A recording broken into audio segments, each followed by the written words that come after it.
Very very good morning to all of you. आज हम जिस चैप्टर के क्वेश्चन आंसर्स डिस्कस करने जा रहे हैं दैट इज़ वाटर।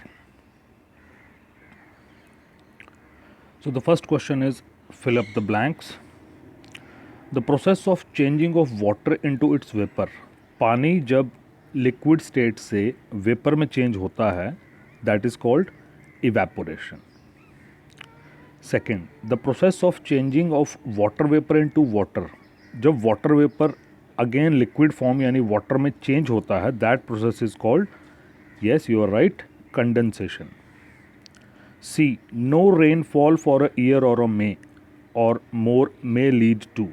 अगर एक साल या उससे ज़्यादा सालों तक किसी एरिया में बारिश नहीं होती है, मान लीजिए पहले वहाँ बारिश होती थी लेकिन अब नहीं हो रही है, एक दो साल से नहीं हुई, so that may lead to drought in that region. तो उस इलाके में सूखा पड़ सकता है। डी पार्ट है एक्सेसिव रेन्स में कॉज। अगर बहुत ज़्यादा बारिशें हो जाएं तो उससे क्या हो सकता है, yes that cause floods. Question number 2, state for each of the following whether it is due to evaporation और कंडेंसेशन। यहाँ जो स्टेटमेंट्स लिखी हैं आपको बताना है कि ये कंडेंसेशन है या इवेपोरेशन है कारण इसका। सो the first one is water drops appear on the outer surface of a glass containing cold water. एक ग्लास है जिसमें ठंडा पानी रखा हुआ है और उसके बाहर हम कुछ ड्रॉप्स पानी की महसूस करते हैं, तो वो किस प्रोसेस के कारण हो रहा है, that process is condensation.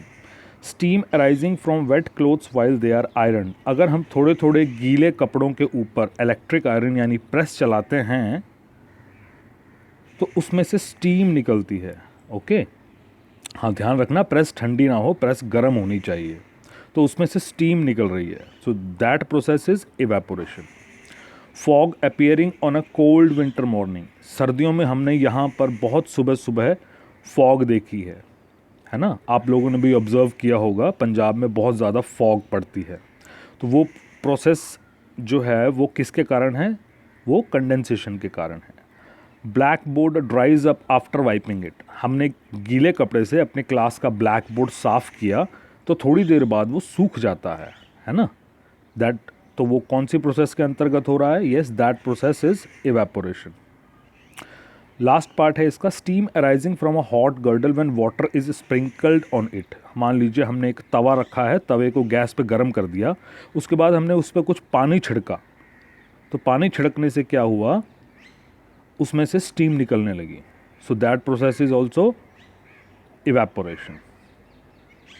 Question number 3, which of the following statements are true और फॉल्स।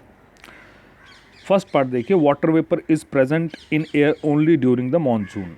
फर्स्ट स्टेटमेंट कह रही है कि जो वाटर वेपर है वो एयर में सिर्फ मानसून सीजन में होते हैं, बाकी नहीं होते हैं, बाकी किसी सीजन में नहीं होते हैं, तो ये स्टेटमेंट एकदम गलत है। B part, water evaporates into air from ocean rivers and lakes but not from the soil. कह रहा है कि जो वाटर है वो ओशियन रिवर लेक्स, ये जो वाटर बॉडीज हैं सिर्फ इन्हीं से इवेपोरेट होता है, सॉइल से नहीं होता है, तो ये स्टेटमेंट भी गलत है। सॉइल में भी हिडन वाटर होता है, छुपा हुआ होता है, हमें दिखाई नहीं देता, वहाँ से भी वाटर इवेपोरेट होता है। The process of water changing it into its vapour. पानी जो है वो जब वेपर में चेंज होता है तो उसको इवेपोरेशन कहते हैं, yes it is true. The evaporation of water takes place only sunlight. Evaporation जो है वो सिर्फ सनलाइट की प्रेजेंस में होता है, ये स्टेटमेंट भी गलत है। हाँ, सनलाइट में इवेपोरेशन का रेट जो है वो बढ़ जाता है। Water vapour condenses to form tiny droplets of water in the upper layers of air where it is cooler. Yes ठीक है, वाटर वेपर जो हमारी अर्थ से ऊपर की तरफ उठकर जाते हैं एयर में, वो ऊपर जाकर कंडेंस होकर छोटी छोटी पानी की बूंदों में बदल जाते हैं, yes this statement is true. Question number 4, suppose if you want to dry your clothes. मतलब आप अपने स्कूल की यूनिफॉर्म या कोई भी कपड़ा जल्दी से सुखाना चाहते हैं, तो would spreading it near an angithi और हीटर हेल्प। तो क्या वो अगर हम हीटर या अंगीठी के पास से सुखाएं तो वो कुछ हेल्प करेगा, यस ऑफ कोर्स करेगा। क्यों, क्योंकि अंगीठी और हीटर के पास जब हम कपड़े लेकर आएंगे तो वो उसका रेट ऑफ इवेपोरेशन हीट के कारण बढ़ जाएगा और कपड़ा जल्दी सूख जाएगा। Take out a cooled bottle of water from refrigerator. मान लीजिए आपने फ्रिज से एक ठंडे पानी की बोतल निकाल के रखी टेबल के ऊपर, एंड आफ्टर सम टाइम, थोड़ी देर बाद आपने देखा उस बोतल के बाहर कुछ ड्रॉपलेट्स पानी की अपीयर होने लग गई। तो ये क्यों हुआ? ये इसलिए हुआ क्योंकि बॉटल के चारों तरफ जो एयर थी वो वार्म थी, और वो वार्म एयर जब उस वार्म एयर में क्या है, वाटर वेपर भी हैं। तो जो वो वार्म एयर जो है, गर्म हवा उस बॉटल के साथ हिट करेगी, टकराएगी, तो उसके जो वाटर ड्रॉपलेट्स उसके अंदर वाटर वेपर की फॉर्म में हैं, वो कूल होकर लिक्विड फॉर्म में बदल जाएंगे।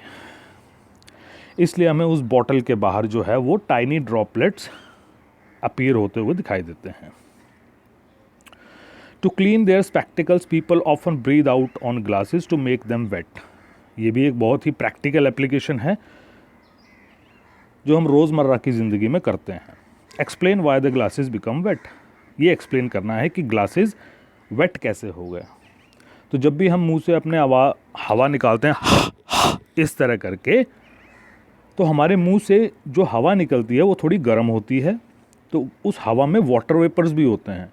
वो वाटर वेपर्स जब उस ग्लास के साथ, यानी स्पेक्टिकल्स का जो ग्लास है उसके साथ टकराते हैं, तो वो तो ठंडा है, और जब ये वाटर ड्रॉपलेट्स इसके अंदर जो वाटर वेपर की फॉर्म में हैं, जो वो उसके साथ स्ट्राइक करेंगे तो वो ठंडे होने के कारण कंडेंस हो जाएंगे, और वो हमको थोड़ा थोड़ा वेट लगने लगता है। आप बहुत सारे लोग अपनी मोबाइल की स्क्रीन पे भी ऐसे ही इस तरह से अपनी मुंह से भाप छोड़ते हैं, भाप मतलब एयर छोड़ते हैं, और वो स्क्रीन जो है मोबाइल की वो भी थोड़ी सी वेट हो जाती है, और उसको फिर हम साफ कर लेते हैं। How are clouds formed? बादल कैसे बनते हैं? So the process of condensation, बादल बनने में जो कंडेंसेशन की प्रोसेस है उसका एक बहुत बड़ा रोल है। इस कंडेंसेशन की प्रोसेस के कारण ही जो वाटर है वो दोबारा धरती पर आ जाता है। ठीक है, as we go higher from the surface of earth, जैसे जैसे हम अर्थ के सरफेस से ऊपर जाते जाएंगे तो जो हवा है वो धीरे धीरे ठंडी होती जाती है। ठीक है, जब ये हमारे अर्थ के पास की हवा ऊपर उठती है, ऊपर उठने के बाद ये ठंडी होती है। ठंडी होने के बाद ये क्या करते हैं, उस हवा में जो वाटर वेपर्स होते हैं वो कंडेंस होना शुरू हो जाते हैं, और वो वाटर ड्रॉपलेट्स में कन्वर्ट होना शुरू हो जाते हैं।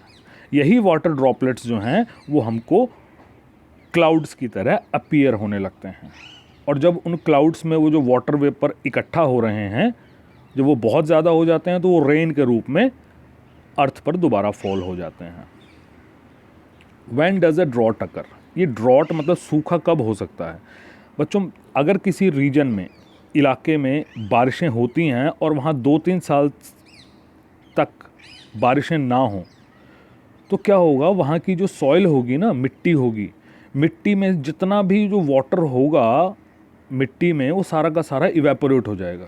2-3 साल तक वो मिट्टी पूरी तरह सूख जाएगी, उसमें क्रैक्स पड़ जाएंगे। ठीक है, ये जब हम कीवर्ड्स करेंगे तो हम और ज़्यादा इसको अच्छी तरह समझ सकते हैं। ओके, तो उसमें जो है क्रैक्स भी पड़ जाएंगे, और फिर वहाँ पर बिल्कुल भी पानी नहीं होगा उस मिट्टी में। तो जहाँ मिट्टी में पानी ही नहीं है बिल्कुल भी, और पानी की और कोई फैसिलिटी भी नहीं है सिवाय रेन के, अदर देन रेन, तो वहाँ पर कोई भी क्रॉप जो है वो नहीं हो पाएगी, क्योंकि क्रॉप्स को तो वाटर चाहिए। ओके, जिसके कारण वहाँ हम कोई भी फसल नहीं उगा पाएंगे। ऐसी कंडीशन को हम ड्रॉट कहते हैं। Okay, thank you. अब जो नेक्स्ट सेशन होगा उसमें हम इस चैप्टर के कीवर्ड्स को डिस्कस करेंगे।